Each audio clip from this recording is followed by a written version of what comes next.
திருச்சிற்றம்பலம். Sivasri S P. Sabaratnam Sivachariyar இயற்றிய திரு ஞானசம்பந்தரும் பிரம்மபுரமும் என்ற நூலின் முன்னுரையிலிருந்து ஒரு பகுதி. திருமுறைகளை மொழி அடிப்படையிலும் இலக்கிய அடிப்படையிலும் ஆராய்வது ஒரு முறை.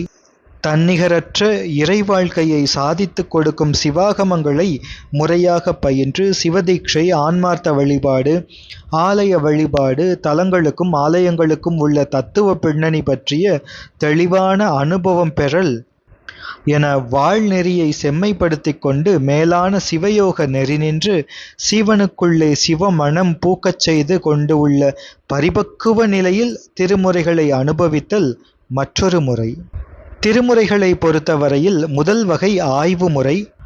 அது வளர்ந்துள்ள அளவுக்கு இரண்டாவதாக குறிப்பிடப்பட்டுள்ள சிவாகம சிவயோக அனுபவ அணுகுமுறை வளர்ச்சி பெறவில்லை என்றே கூறலாம். சிவஞான முனிவருக்கு பிறகு இந்த அணுகுமுறையில் மிகப்பெரிய தொய்வு ஏற்பட்டுவிட்டது. இந்த அணுகுமுறையை மேற்கொள்ளும் நல் உணர்வும் நசித்து போய்விட்டது.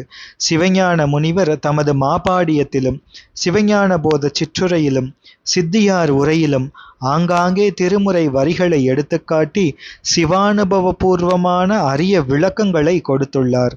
அந்த விளக்கங்களை தொகுத்து ஒருவர் ஆழ்ந்து பயில்வாரேயானால் அவர் மேல் கூறப்பட்ட உயர்ந்ததும் உரியதுமாகிய அணுகுமுறையை எப்படி பெற முடியும் என்பதை தெரிந்து கொள்ளலாம்.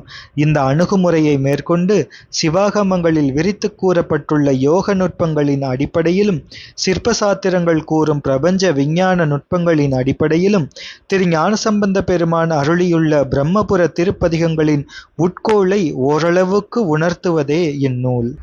ஒவ்வொரு தலமும் தன் அளவில் தன் நிலையில் ஒரு முழுமையான பிரபஞ்சமே.